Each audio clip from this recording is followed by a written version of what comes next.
West Coast Cookbook and Speakeasy with Chef Justice Putnam. Netrootsradio.com.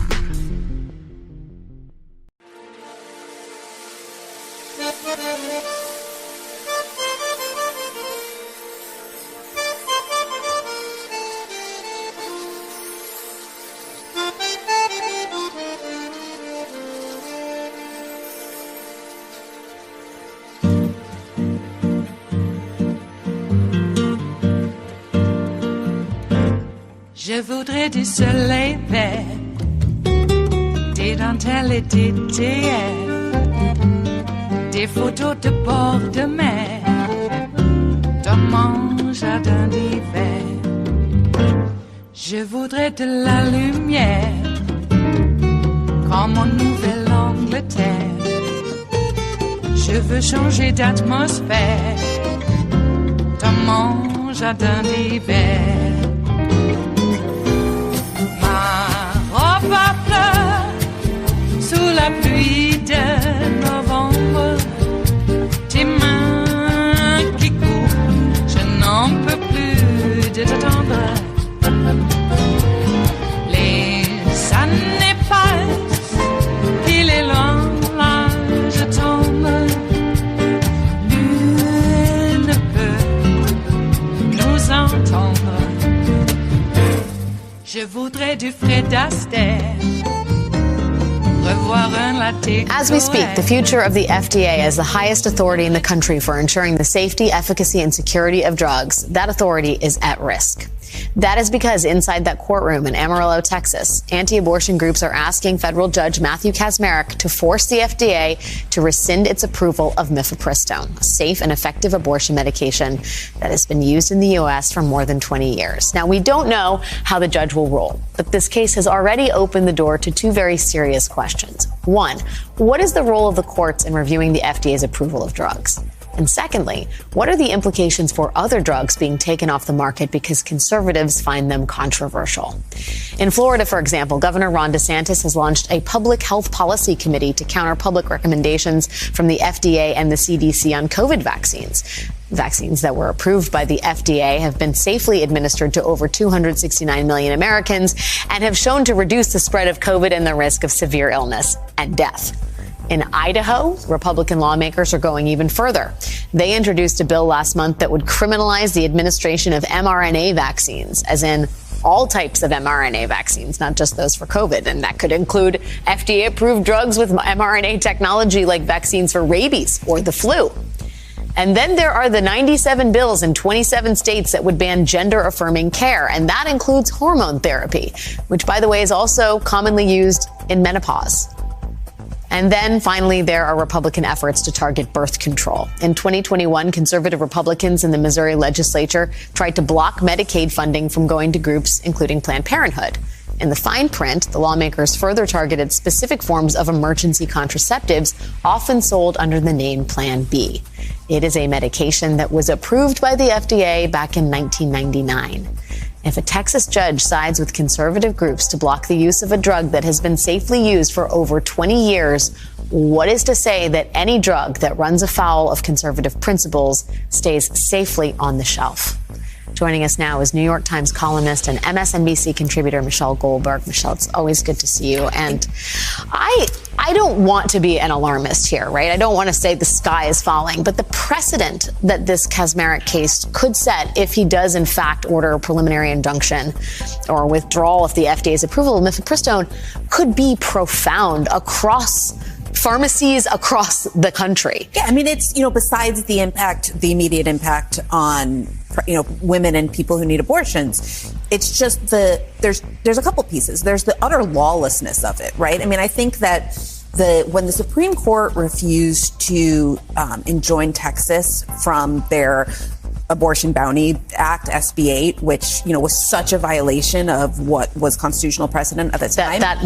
For those who aren't that familiar, that's the one that effectively criminalizes the act of helping someone seek or get an abortion. Right. And it was such a kind of a blatant end run around Roe, which at the time was the law of land. And there was it was so the legal arguments for it were so outrageous, and the Supreme Court basically said we don't care. I think it shocked a lot of people, even pro-choice people who were very cynical about the Supreme Court. Thought, well, they can't possibly allow that to stand. But it was really a sign, I think, that kind of all bets are off. That these people have been put into these various courts to do the bidding of the far right, and that's what they're going to do. And the legal arguments are almost irrelevant. And, if they're irrelevant for abortion, I wouldn't be surprised if they were irrelevant if they try to bring up a case against Plan B. I think it's also interesting to note that they have been one of the anti-abortion side's arguments in this case before Kaczmarek is about the Comstock laws, those old laws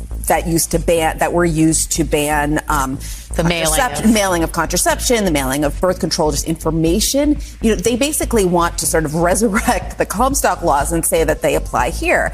And there's a lot more. There's many things besides abortion pills that the Comstock laws could apply to. Yeah, well, I think it's coming at this particular moment where the right is emboldened by the Dobbs decision, right? The Kaczmarek ruling could have a profound effect on how they see the courts as tools to do what they can't do legislatively. And I wonder if given the zeal that the right has to punish and marginalize members of the LGBTQ community in particular, it concerns me when I think about this landscape that, drug therapies that are used specifically in transition or hormone therapy or gender affirming care, that feels like it's ripe for at least some kind of lawsuit, if not an actual legal success here, to get that stuff out of doctors' offices, out of pharmacies where it's helping people who need it. Right. And one of the questions here is whether whether states can just kind of disregard or overrule the FDA. I mean, one of the consequences of Dobbs has just been this total fracturing of the legal landscape, where you cross a state border and you're in a totally different legal regime when it comes to your body.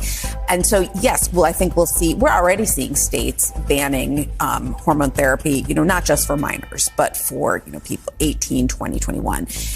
I think that for the same reason that misoprostol, the second drug in the medication abortion regimen, is a little bit safer than mifepristone because it has other uses. It's also used for ulcers. The same, I think, is true of the drugs that are used in transition. That's the insurance policy. Right. That, puberty blockers are given to kids who have premature puberty. That's what they were originally developed for. Hormones are used for, aging. For menopausal women. Right.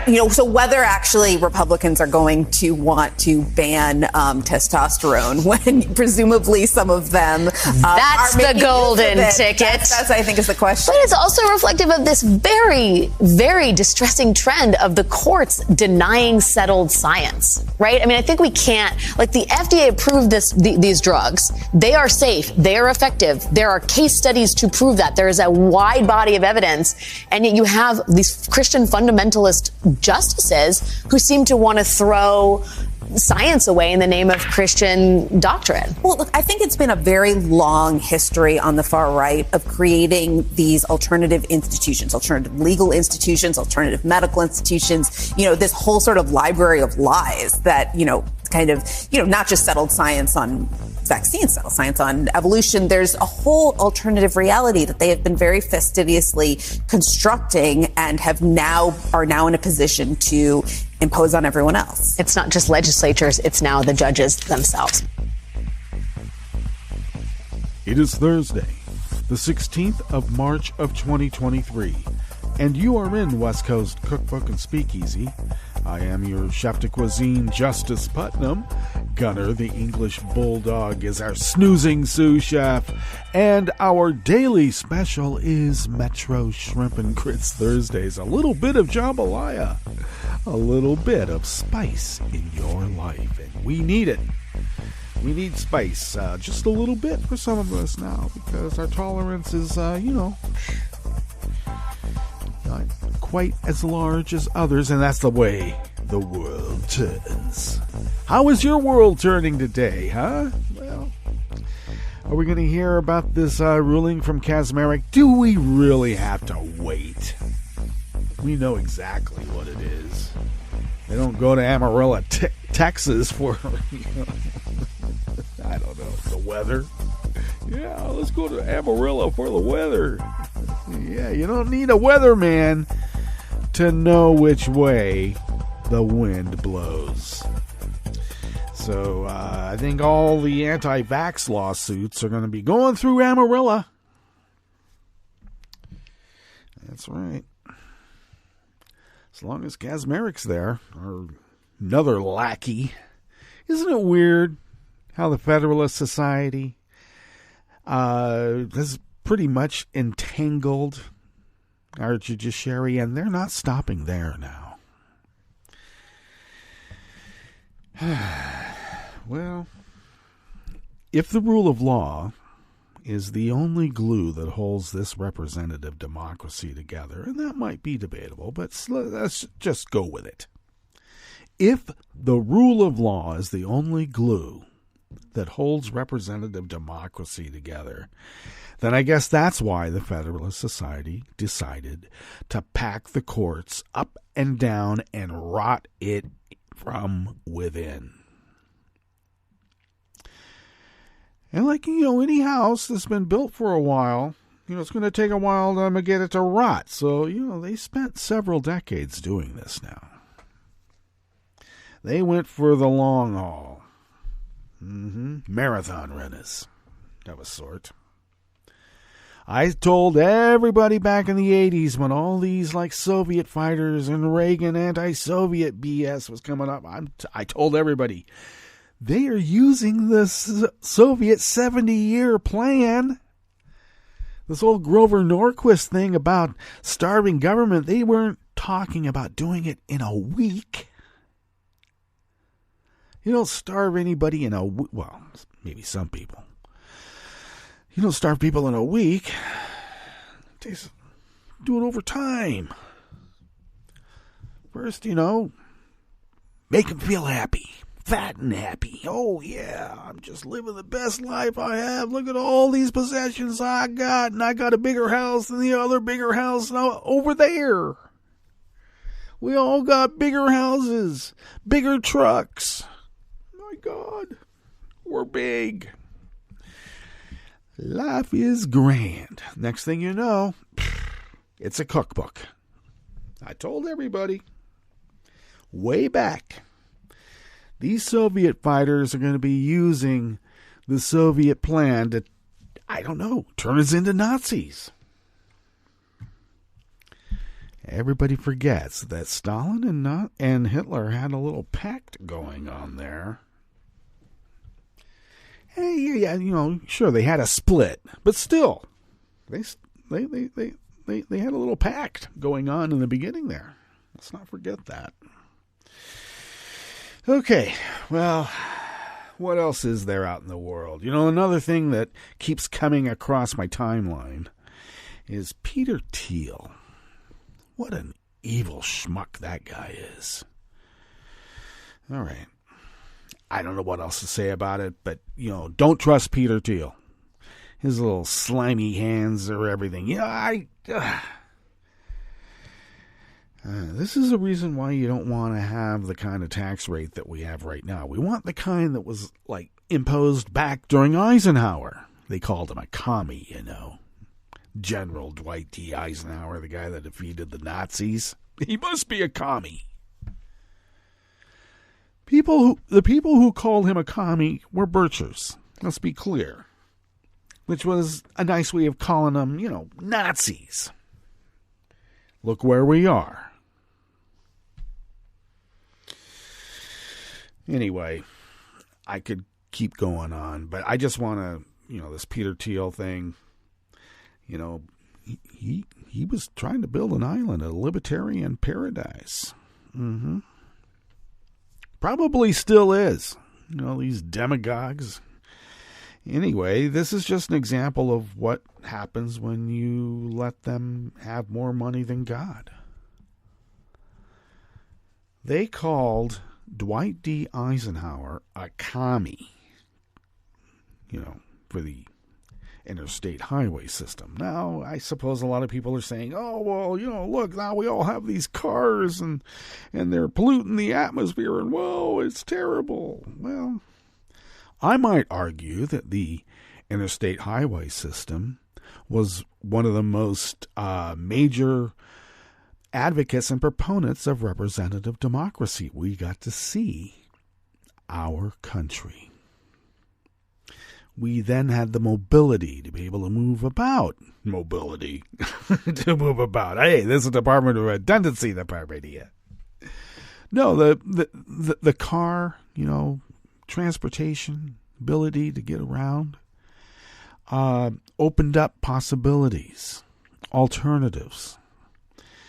Things dried up literally out here in the Great Plains. You could move to, more temperate climes and make a buck. But maybe more important than making a buck was just the simple fact that we got to visit with more and more of our American neighbors. And that is a good thing. But there's some people, I know, they're very provincial. We don't want any outsiders. Outsiders? You're part of a greater whole. No, we're not. We're embedded here. I know you are, but you're part of a greater whole. Hi, how are you? Want to have a potluck? Yeah. Actually, it wasn't so terribly bad. If you didn't have any identifiable marks about you, you could move about quite easily. But if you had identifiable marks, black, Jewish, infirmed, you might have some problems.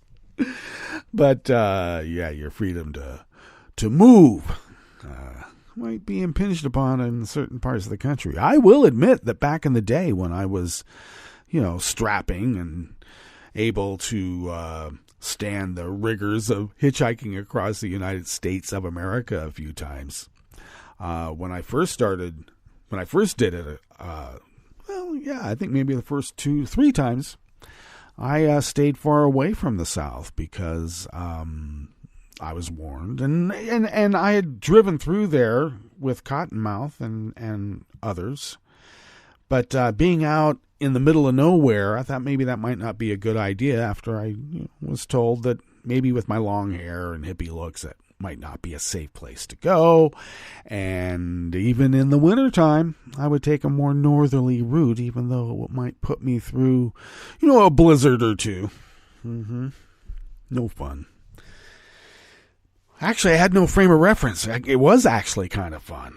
Now I think back on it, I go, man, I can't stand that anymore. Standing out in a blizzard? That's fun. Well, we knew how to take care of ourselves, too. But nonetheless, the idea that one could move about from one point of the continent to another, east, west, north, south, diagonally, all over. That was a great boon for representative democracy, and is it any wonder?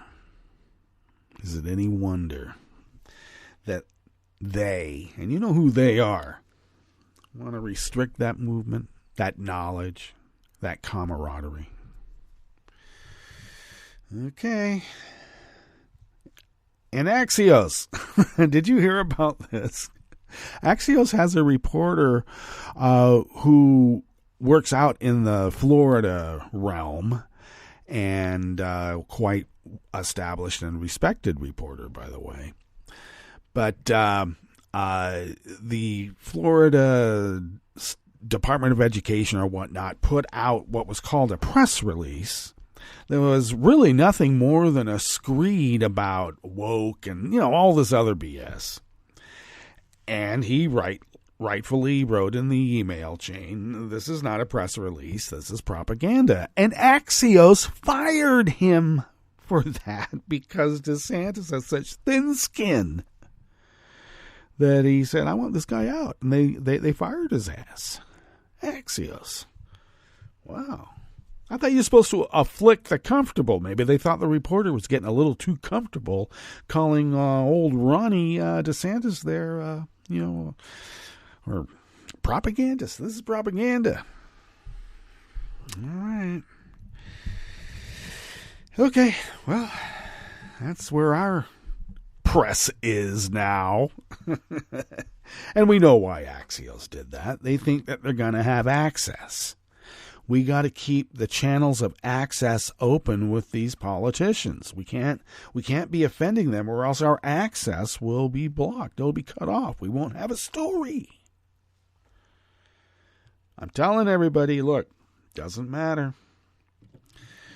You're going to do that, you're still going to end up at the rock pile, literally or figuratively. That's how they, and you know who they are, that's how they work. Okay. Oh, little tidbits, we get to hear all these sort of like little tidbits about, up-and-coming demagogues on the campaign trail, running for president, whether they've announced or not. Yeah, so apparently old Ronnie DeSantis there has some peculiar personal habits, shall we say. Like the habits of a slob. Okay. Well, you can only tell. Yeah, I know he got married in those military whites. How long did that stand or stay white? I don't know. I think there's a few wine stains there. He says he doesn't drink. I don't know. Does he? Does he say he doesn't? I think they do. I think I can't remember what her name. Tacky-O, his wife. That's her nickname. Tacky-O. I think she's got the burgundy going. Oh yeah, let's do it. Or is it the Chianti? Might be the Chianti. Might. In the basket. Anyway, he's quite demanding and slovenly and uncouth, shall we say, to the point where it's been reported that at some shindig that he was at, they handed out, I don't know, somehow he got pudding. And it's reported that he ate the pudding with 3 fingers.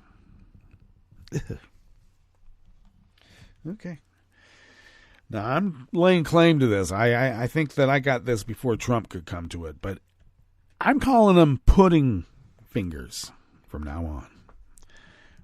Not Ronnie, not DeSantis, but pudding fingers. And everybody will know what we're talking about. With that said, why don't we move away from such trite, arcane, crass BS and go into much more important trite, arcane, and crass BS. Much more important. And that is what we have curated for you today here in this fantastic salon that we call West Coast Cookbook and Speakeasy and Metro Shrimp and Grist Thursdays, because we all need a little bit of spice in our life. Yes, the medication abortion battle is emboldening the right-wing war on science. They're not going to stop. They're going to go after vaccines. They're going to go after, I don't know, maybe they're going to say aspirin comes from the devil. You can't have aspirin. God wants you to have a headache. It's in the Bible. Is it? On the rest of the menu, a Wisconsin man pled guilty to his role in the Whitmer kidnapping scheme. I think I would call that Gretchen Whitmer, but we'll have to talk to the editor. California state regulators could decide to impose the nation's first penalty on oil companies for price gouging. And a former Wells Fargo executive will plead guilty for her role in that bogus customer accounts scandal. She's going to go to jail. After the break, we move to the chef's table, where Brazil has reintroduced visa requirements for U.S. tourists. And North Korea test-launched an ICBM just hours before the South Korea-Japan summit began in Tokyo. All that and more on West Coast Cookbook and Speakeasy. Bon appetit.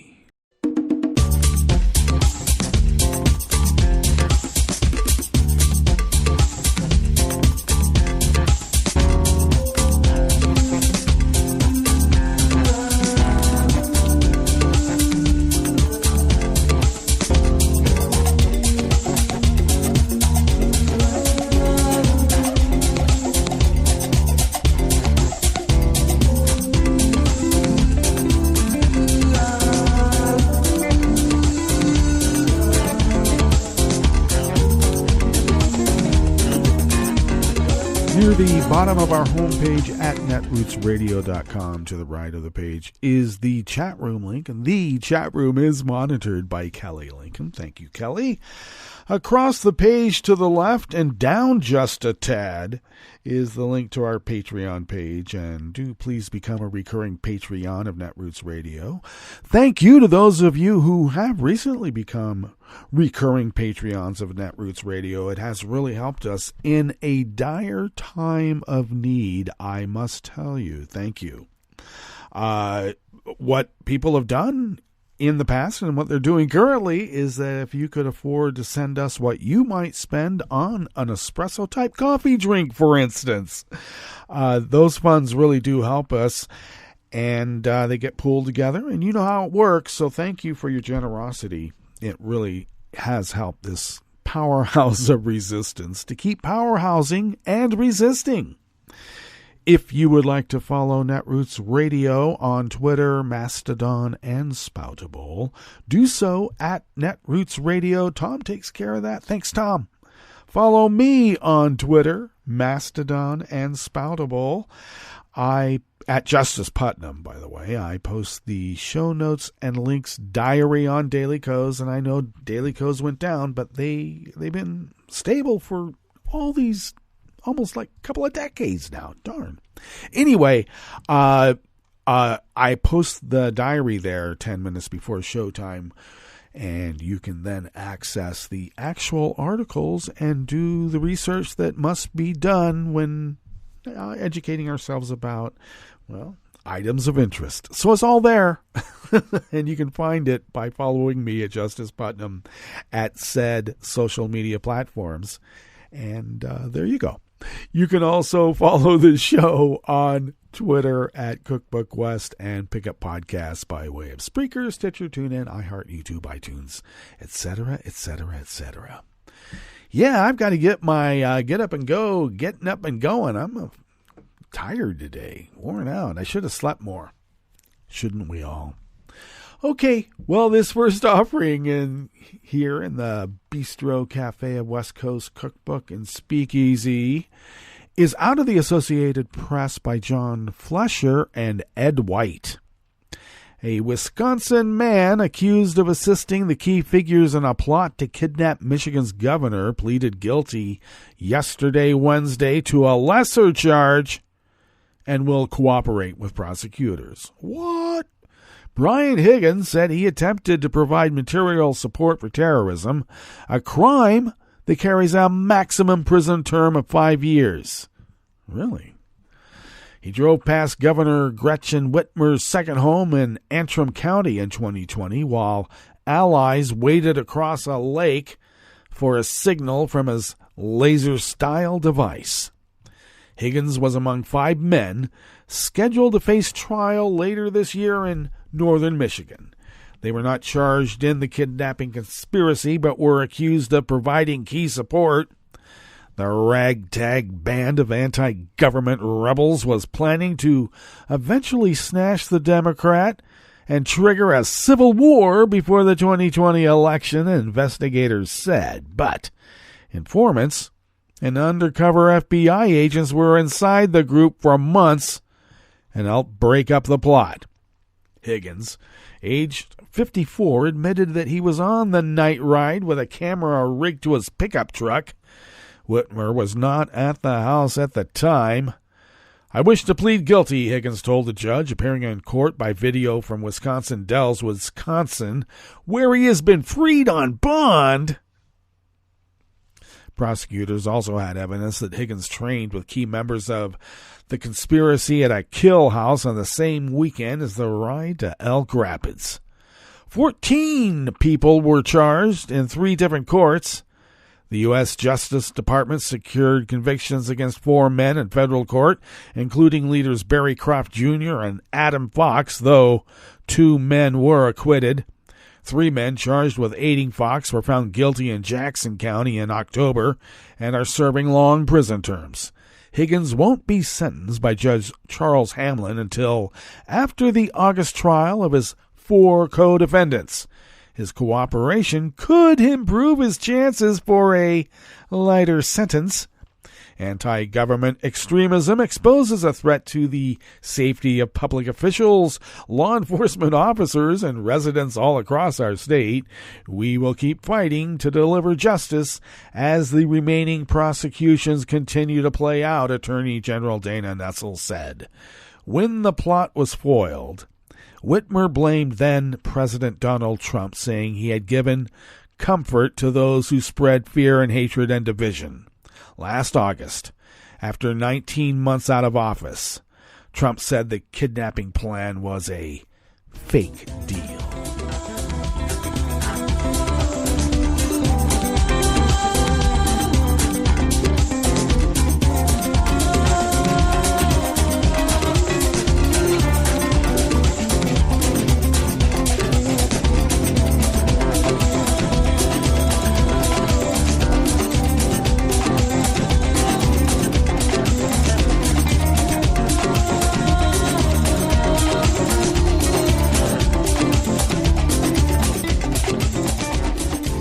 Beam of the Associated Press brings us this next offering here in the Bistro Cafe of West Coast Cookbook and Speakeasy Metro Shrimp and Grist Thursdays. California Governor Gavin Newsom said yesterday, Wednesday, he wants state regulators to decide whether to impose the nation's first penalty on oil companies for price gouging, pivoting after months of negotiations with legislative leaders failed to reach an agreement on a bill aimed at reining in the state's notoriously high gas prices. Gas prices in California are always more expensive than the rest of the country because the state has higher taxes and fees than other states and requires a special blend of gasoline that is better for the environment but more expensive to make. Well, that's questionable, but nonetheless. But last summer, the average price for a gallon of gas in California was more than $2.60 higher than the national average. A different state regulator said could not be explained simply by taxes and fees. Meanwhile, oil companies recorded supersized profits. Yeah. Newsom, a Democrat, we know that, responded by asking state lawmakers to pass a law that would impose hefty fines on oil companies if their profits surpassed a certain threshold, with all of the money generated from the fines going back to drivers. The bill was so important to Newsom that he took the rare step of calling lawmakers into a special session to pass it, a maneuver that allows them to focus on just one issue instead of being distracted by hundreds of other bills in a regular session. Distracted? But the proposal never got traction in the Democratic-controlled legislature, where the oil industry is one of the top contributors to lawmakers' campaign accounts, as it always has been. I guess it always will.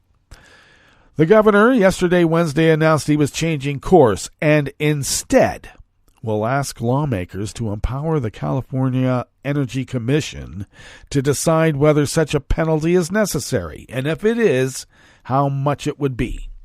The commission would be aided by a new independent agency made up of experts, economists, and lawyers that would have subpoena power to monitor the gasoline market and make recommendations. If the commission imposed any fines, it would be up to the legislature what to do with the money. The modified proposal means it's possible California wouldn't penalize oil companies at all, but it would give Newsom more control over what happens because he appoints all 5 members of the California Energy Commission, who must also be confirmed by the Democratic-controlled state Senate.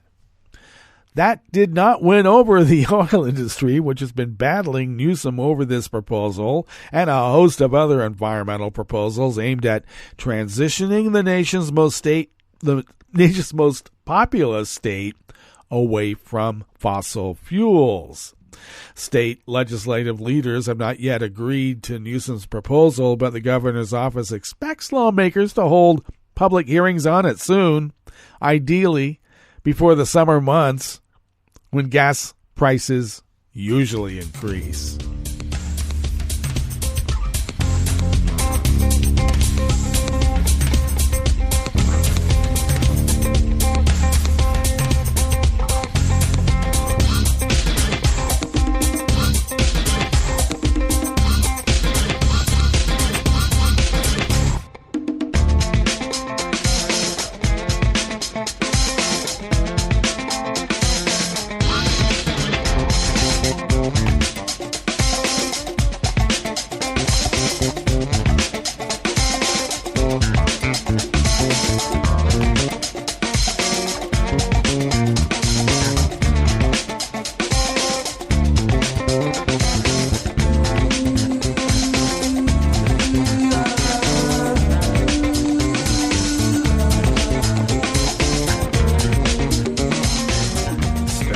The Associated Press brings us this final offering here in the Bistro Cafe of West Coast Cookbook and Speakeasy. A former Wells Fargo bank executive accused of overseeing a ruse that created millions of bogus customer accounts has agreed to plead guilty to criminal charges likely to send her to prison for her role in the scandal. The agreement filed yesterday, Wednesday, in a Los Angeles federal court calls for the former Wells Fargo executive, Carrie Tolstedt, to serve a 16-month prison sentence for obstructing regulators' investigation into abusive sales practices that culminated in the bank paying billions of dollars in fines. Tolstedt, aged 63, also agreed to pay a $17 million fine in a separate civil settlement with the government that also bans her from working again in the banking industry. She's got $17 million. Okay. She's going to have to work pretty hard to pay that from what they pay you in prison. Prosecutors are requesting an April 7 court hearing to review the plea agreement. Tolstedt was a longtime head of the Wells Fargo's division responsible for its sprawling network of retail branches before leaving in 2016, just before evidence of the bank's abusive sales tactics surfaced. After previously denying any wrongdoing, Tolstedt becomes the first Wells Fargo executive to be held criminally culpable for a scandal that resulted in the firing of 5,300 employees for falsifying bank records and other ethics violations. San Francisco-based Wells Fargo had previously admitted that its ambitious sales goals had fostered a culture that prodded its branch employees to open millions of unauthorized and fraudulent accounts from 2002 to 2016. The U.S. Justice Department alleged Tolstedt, now a resident of Scottsdale, Arizona, knew about the abuses dating back to 2004 and subsequently tried to cover up the misconduct in a memo prepared for regulators looking into the practices in 2015. Obstructing an investigation compromises the missions of those seeking the truth, and we will hold accountable any individual who attempts to conceal wrongdoing, said acting U.S. State Attorney Joseph T. McAnally. Well, that brings us to our break, and when we get back from that break, we will go through weather from around the world, and we will finish up the stories that we have curated for you today. You are listening to West Coast Cookbook and Speakeasy, and we will be right back. You are listening to netrootsradio.com. Please hang up and try again.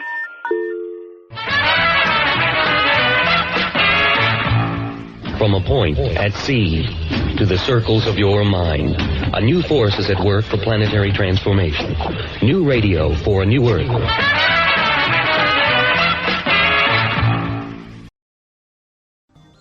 An unlikely team of researchers and, get this, tiger sharks has discovered the world's largest seagrass ecosystem. It's been hiding in plain sight just off the coast of the Bahamas. The results appear in Nature Communications. This is Scientific American's Science Quickly. I'm Joseph Polidoro. As ecosystems go, seagrasses are right up there with rainforests and coral reefs.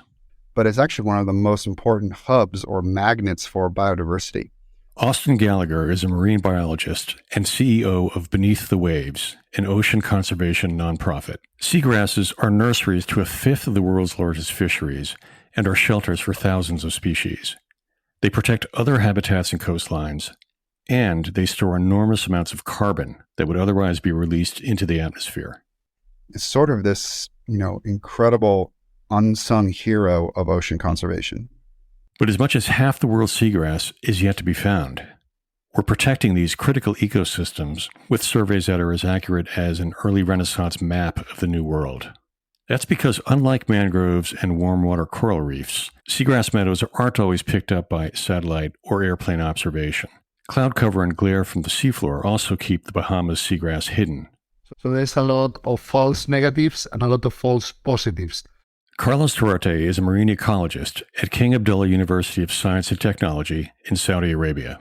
If I had tried to do it myself, probably I wouldn't have never tried.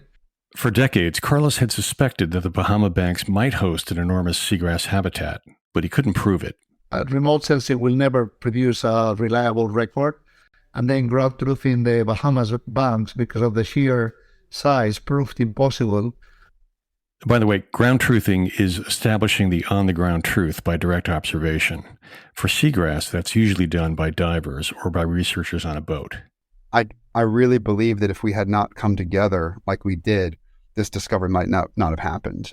Then by chance, Carlos met Austin and saw footage from Austin's shark-mounted cameras. And we saw these vast underwater seagrass meadows. Carlos had found his ground truthers. Tiger sharks were the total game changer of this whole process. And tiger sharks love seagrass habitat. So tiger sharks are this incredible ally. But how do you collaborate with a large carnivorous shark? These tiger sharks have teeth that are capable of doing serious damage. And that's not, demonizing them. That's just a fact. For the study, Gallagher's team caught 8 tiger sharks and outfitted them with satellite tags. The researchers also attached cameras to 7 more sharks. At first, waves crashing, it's just hectic nature, everybody's shouting, we're reeling this animal in, trying to restrain it, put a tail rope around its tail, fasten it to the side of the boat. Once the shark is secured, well, it's actually kind of amazing. It just kind of chills out, and it actually is quite peaceful. In 12 minutes on average for each shark, the team took measurements, collected blood samples, and installed the recording equipment. The sharks were then released to roam the bank's seagrass meadows. The tiger sharks were much better observers than humans. Well, about 70 kilometers per day, 24/7. They're also 1/5 the cost of humans or drones. By combining the shark footage and location data with thousands of boat and diver surveys, the team could correctly interpret the satellite images, ultimately revealing the world's largest seagrass meadow up to 93,000 square kilometers. That's about the size of Portugal and nearly 40 times the size of original estimates. The find increases known seagrasses globally by 1/3. The world's remaining undiscovered seagrass meadows will be smaller, Carlos says. To map them, Carlos will use another charismatic denizen of seagrass ecosystems, sea turtles. So we're doing that now in the Red Sea, and then actually getting a very reliable mapping not only of where seagrass meadows are, but the individual area that they cover. Carlos and his colleagues will soon be exploring near the Maldives and other archipelagos and island nations in Southeast Asia. Mapping seagrasses not only helps us protect them, it may also benefit the people who live near them.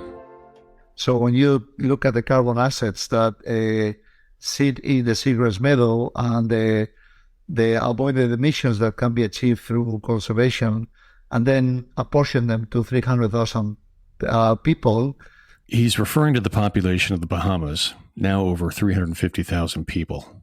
Basically, every Bahamian owns $1 billion on carbon credits. The team's work also puts sharks in a new, more flattering light.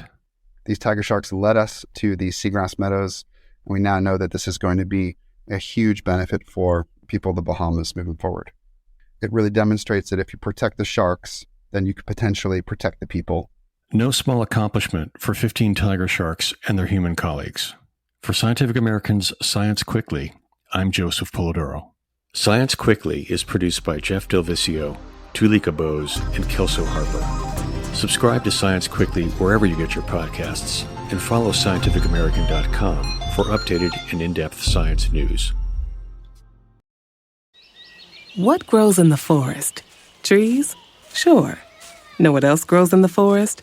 Our imagination, our sense of wonder, and our family bonds grow too. Because when we disconnect from this and connect with this, we reconnect with each other and build family memories we will carry with us forever. The forest is closer than you think.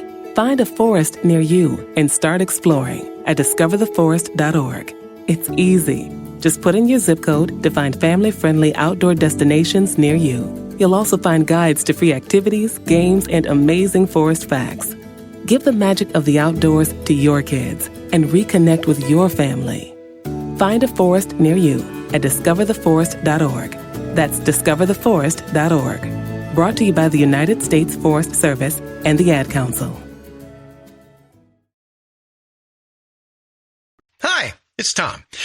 Could we humbly suggest your donation to netrootsradio.com? All we've got to run this 24-hour powerhouse of progressive resistance radio is what comes out of our own wallets. And you are our biggest donor. It doesn't take much, $3, $5. Just go to the bottom of our netrootsradio.com page and hit our secure donate button. Heck, you can even make a recurring contribution. So donate what you'd like at the bottom of our netrootsradio.com's homepage. Because you are our biggest donor. netrootsradio.com. Together, we are Resistance Radio.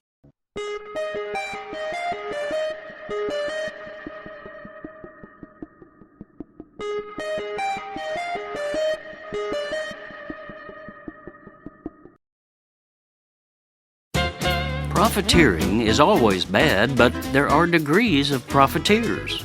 Level 1 includes your everyday price gougers like banks and airlines. At Level 2, you'll find the more demonic outfits like loan sharks and for-profit college hucksters. Then, top of the heap at Level 3, you'll find Eli Lilly. This $288 billion drug-making colossus is America's primary peddler of insulin, the diabetes drug that some 7 million Americans must constantly take, literally to stay alive. But having both monopoly power over the market and such a huge base of captive customers, Lilly has gleefully jacked up its prices again and again over 3 decades, with it now costing each sufferer as much as $1,000 a month. Finally, under intense political pressure to stop its extreme life-threatening gouging, the giant recently announced it would cut its insulin prices by a whopping 70%. In full-page ads, Lilly hailed its corporate generosity, magnanimously declaring that, quote, everyone deserves affordable options. But, hello, it has intentionally charged unaffordable rip-off prices for 30 years, wallowing in monopoly profits. And hello again, if Lilly says it can keep profiteering on its insulin product despite slashing the price by 70%, that means it has been overcharging patients by 70% all this time. Yet its rich executives want us to thank them? No, thank you. Even with a price cut, they're still charging $66 for a single vial of insulin. Guess what? It costs Lilly less than $7 to produce that vial, and it could be sold profitably for under $9. Meanwhile, Lilly's price cut is voluntary, meaning it can raise the price again at any time. And CEO David Ricks has refused to pledge that he'll keep the medicine affordable. I'm Rick Smith, and this is Labor History in 2. Too long have others spoken for us. Those were the words published on this day in labor history. The year was 1827. This was the message of the co-editors of the Freeman's Journal, the first black newspaper in the United States. Slavery had been outlawed in New York that same year. A group of prominent free African Americans from the Northeast gathered in New York to discuss forming a newspaper. As a result, 2 young black New Yorkers, John Brown Russwurm and Samuel Cornish, founded the Freeman's Journal. It gave a voice to the 300,000 African Americans living in the North. Black people had been almost entirely left out of the mainstream press or were treated with racism. This new paper focused on black perspectives. It reached 11 states. Its pages covered news and events and took a stand against slavery and lynching. While the paper only lasted a few years, it had done something bigger. It launched the idea of a black press. More black-owned newspapers followed. Before the Civil War, these papers became a leading voice in the call to end the slave labor system. In the early 20th century, black newspapers in northern cities published articles, political cartoons, and advertisements about northern employment opportunities for African Americans living in the Jim Crow South. The black newspaper, the Chicago Defender, was one outlet that led this charge. In 1916, the paper published a political cartoon showing a black man with a broken ankle chain. The word labor was written across his back as he headed toward a train car labeled Northern Industries. It's estimated that 1.5 million African Americans moved north during the Great Migration between 1915 and 1930, transforming the labor force of northern cities.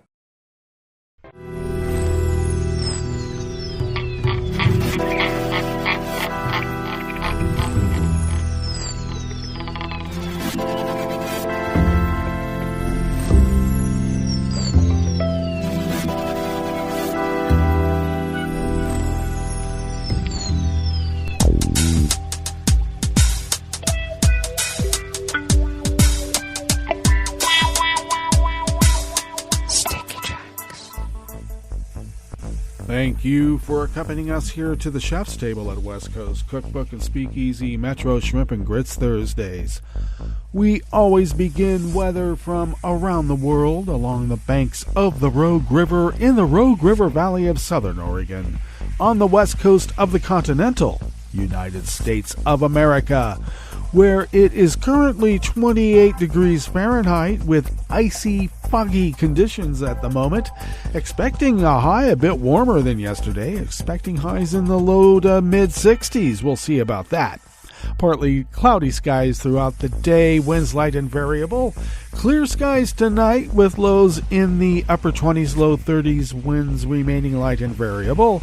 And then sunshine in the morning, followed by cloudy skies tomorrow during the afternoon with highs in the low to mid 60s, winds light and variable. Pollen remains rated none in the town of Rogue River. The air quality index for the region is good at 33 parts per million, and that daytime UV index is in the moderate range and ticked up to level 4. Barometric pressure is rising at 30.16 inches. Visibility is less than a half mile, and relative humidity is at 100%.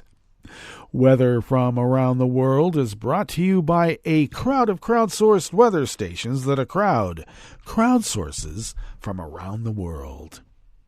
London is 56 degrees and cloudy. Paris is 64 and sunny. Rome is 62 and sunny. Kyiv is 41 and cloudy. Kabul is 53 and partly cloudy. Hong Kong is 70 degrees and fair. Tokyo is 58 and fair. Sydney, Australia is 78 degrees and clear. San Francisco, California is 48 degrees and partly cloudy. And New York is 42 degrees Fahrenheit and fair. And that is weather from around the world, brought to you by a crowd of crowdsourced weather stations that a crowd crowdsources from around the world.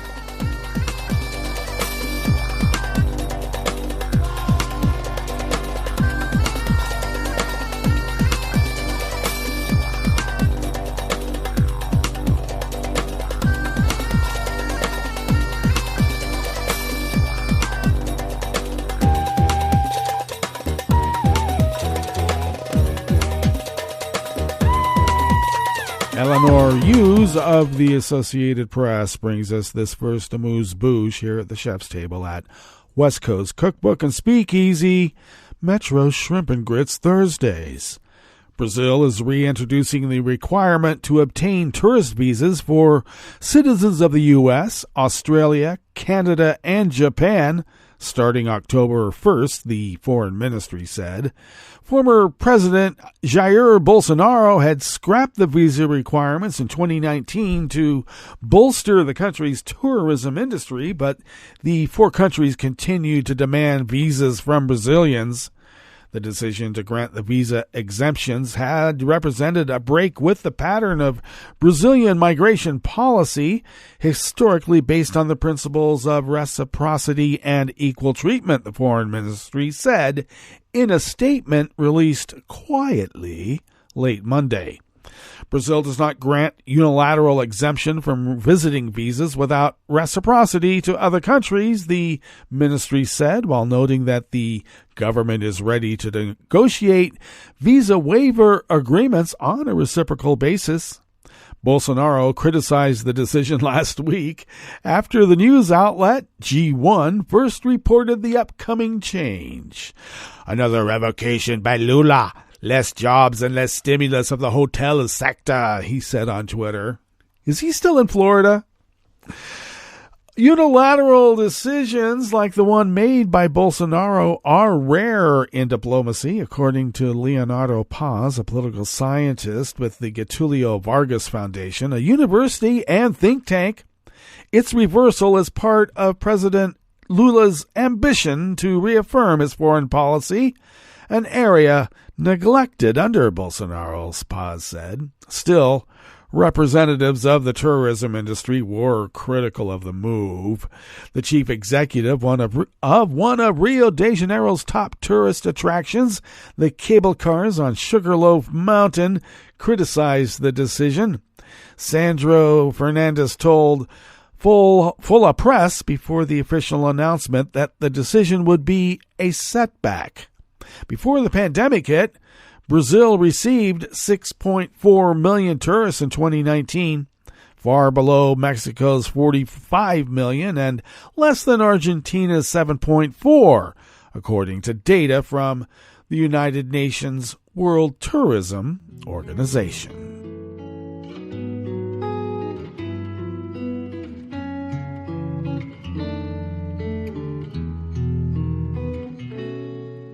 Je te donne c'est mon amour pour la vie entière. La promesse de me trouver à tes genoux. Aussitôt que tu m'appelles, rester toujours fidèle. C'est tout, c'est tout. Je te donne tous mes printemps, mes étés de mer. Mes automnes, quand les feuilles tombent partout. Si ce n'est pas une bonne affaire, je te donne tous mes hivers. Young Jin Kim and Kim Tong-young of the Associated Press brings us this final amuse-bouche here at the Chef's Table at West Coast Cookbook and Speakeasy. North Korea launched an intercontinental ballistic missile yesterday, Thursday, just hours before the leaders of South Korea and Japan were to meet at a Tokyo summit expected to be overshadowed by North Korean nuclear threats. The North's first ICBM test in a month and third weapons test this week also comes as South Korean and U.S. troops continue joint military exercises that Pyongyang considers a rehearsal to invade. Well, that's what war games are.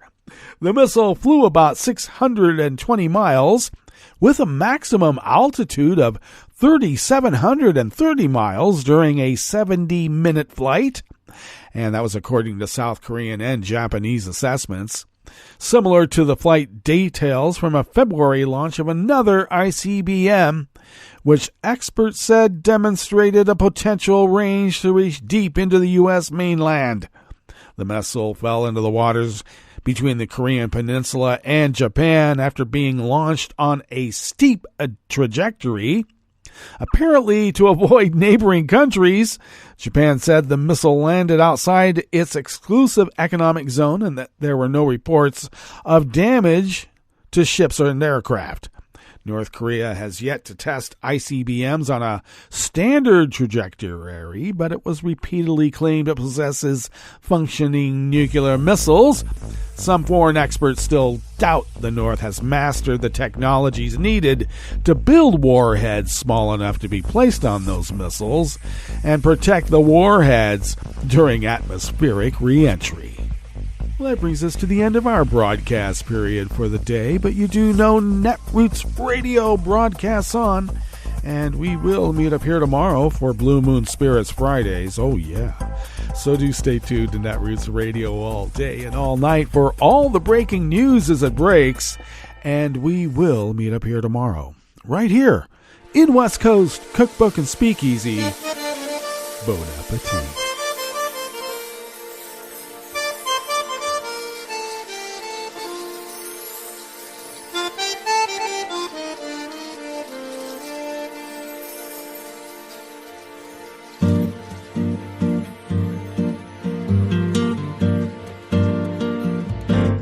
Je voudrais du soleil vert, des dentelles et des théières, des photos de bord de mer, dans mon jardin d'hiver. Je voudrais de la lumière, comme en Nouvelle-Angleterre. Je veux changer d'atmosphère, dans mon jardin d'hiver. Robe à fleurs, sous la pluie de novembre, tes mains qui courent, je n'en peux plus de t'attendre. Les années passent, qu'il est loin, là je tombe. Nul ne peut nous entendre. Je voudrais du Fred Astaire, revoir un latte Goël. Je voudrais toujours te plaire dans mon jardin d'hiver. Je veux déjeuner par terre, comme au long de golfe clair, t'embrasser les yeux ouverts dans mon jardin d'hiver.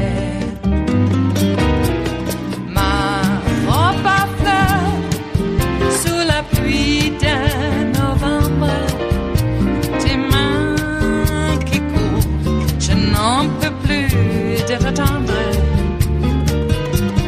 Les années passent, il est loin, là je tombe. Nul ne peut nous entendre. Ba-da-da-dum-di-da-dum. Ba-da-da-dum-di-da-dum. Ba-da-da-dum-di-da-dum. Dans mon jardin d'hiver. Ba-da-da-dum-di-da-dum. Ba-da-da-dum-di-da-dum. Ba-da-da-dum-di-da-dum. Dans mon jardin d'hiver. Dans mon jardin d'hiver. Dans mon jardin d'hiver.